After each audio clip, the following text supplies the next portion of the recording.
Today, I wanted to talk a little bit about updates and DIY projects. Question I think a lot of people ask ourselves, when you have a house, is like, well, do we hire someone to fix this or do we do it ourselves? And a lot of times, when money's involved, we all want to tell each other, this is try and do it ourselves. How hard can painting a whole house be, or how hard can putting baseboards down be, or how hard can putting tile down be? And unfortunately, just in my experience, with the more houses that I see, especially existing homes, homes in like the 15 to 20 year range are those homes that are just right for the floor plans are great, but they're starting to get a little dated. And this is where homeowners tend to find themselves struggling with the thought of, well, I can update this, but I don't want to do all of this, or should I hire somebody, or let's suck it up and do it ourselves so we could save some money so we can turn around and sell the house. And what I have found is that I call it the HGTV effect, is that with the advent of all these TV shows about renovating houses, flipping houses, and how easy they make it look, I think it gives people a false sense of just what it takes to do some of these jobs. And so I wanted to talk just a little bit about, when you should do these things yourself, when you should hire a professional, and really, what does updating even mean? And actually, I want to start with that, with that third question. What does updating mean? And without going into technical details, when I see a house that's say 20-something years old, and it has, if everybody's doing paint grade cabinets and maybe cypress wood cabinets, and you have a house that's 20 years old and it has, you say, the golden oak cabinetry, you can just tell that the doors, that the style of the home looks like it's from a little while ago. Homeowners will take 2-centimeter granite, they'll take out the tile or the Formica, they'll put the granite on and call the house updated.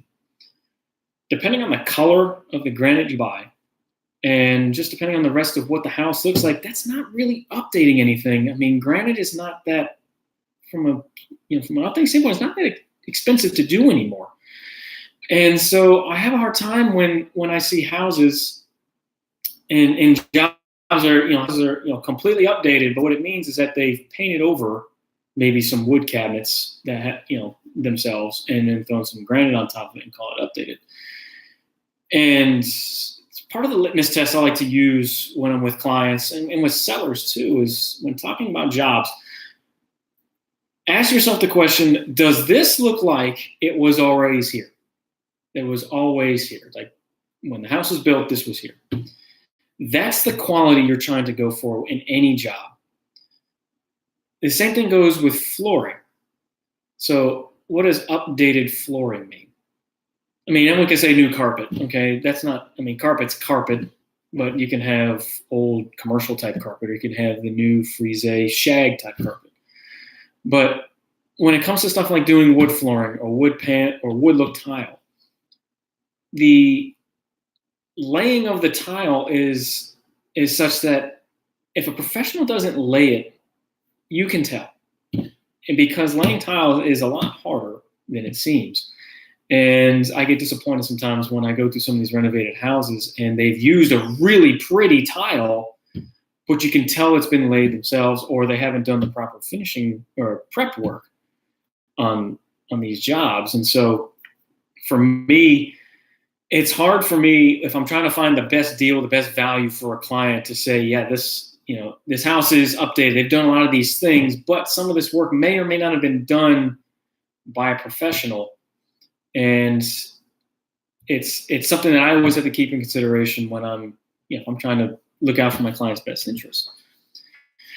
The second, I start with the third question. The second question was, why do you update? And there's two reasons. One, because you want to. If you're going to stay in the house and you want to look nice, go ahead and do it. But there are some times when sellers have to get to that moment where they have to update to stay with the market and to try and get the max dollar value. My dad, a couple years ago, about 8 or 9 years ago, we sold our grandparents' house. and he did a lot of the updating in the house himself.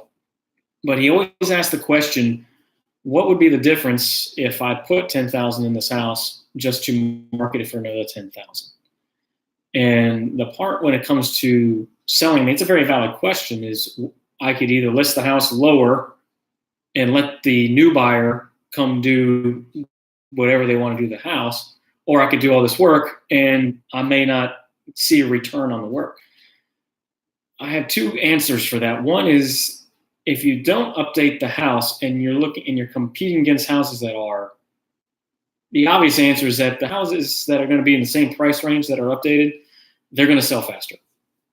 And by comparison, someone who's going to look at your house and may not have the updates is going to see that they're going to have to do a lot of work.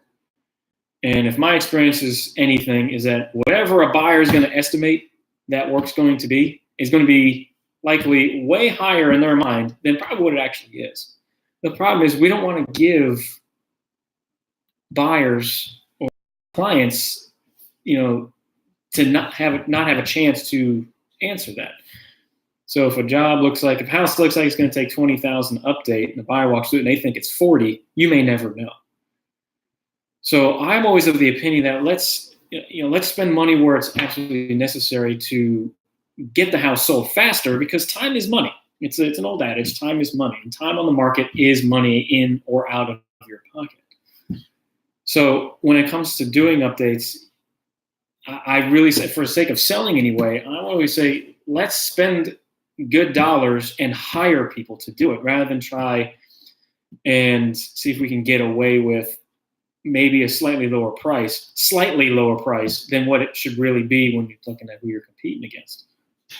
Especially these days when all the new construction is so well appointed that if you're a 20-year-old house and you have new construction around the corner, even if you have a bigger lot, you're probably still at a disadvantage, because the climate today, the trends today are the high-end, well-appointed features in a home. When should you not do this stuff yourself? And I would suggest that the things that you shouldn't do yourself are the things that are not easily undone. Flooring, painting, cabinetry, painting, walls. I can get, painting walls is supposed to be easy. It's very time consuming. And even then, I would say if you're going to do it yourself, use a high quality paint and prime. Please, please prime. Priming and good quality paint is going to mask a lot of deficiencies. I am the worst painter in the world. However, shout out to Sherwin-Williams. Some of their paints have made me look like Picasso. And this office here, I painted this office, and if I had used some inferior paint, it would not have come out the way I would have liked. Things like as I mentioned, flooring.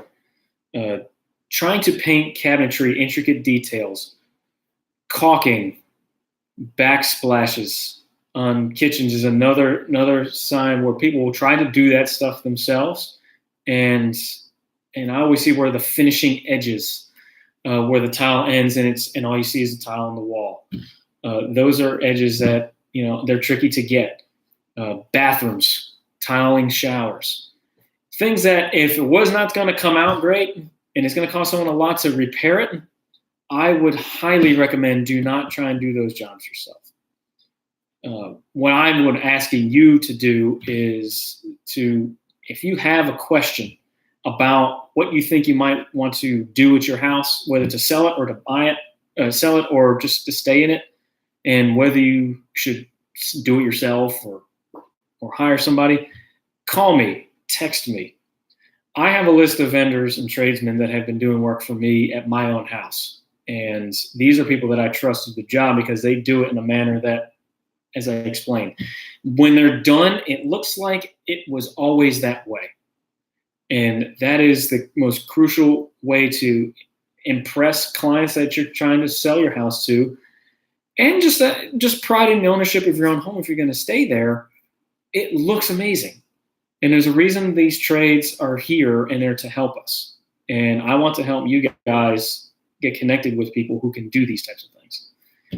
So I hope this helps a little bit. Just some of my thoughts on these. I have a lot of thoughts on DIY projects. I just wanted to get this out today. It's been on my mind. I walked through another house yesterday that just kind of sparks these thoughts to me. But again, if you have any questions about renovations and costs and who should you call to do this, call me, text me, Facebook me, and I'll be glad to help. And I'll even send you my whole list, and you can just pick who you need to do the job. I'll see you guys next time. Thanks for watching.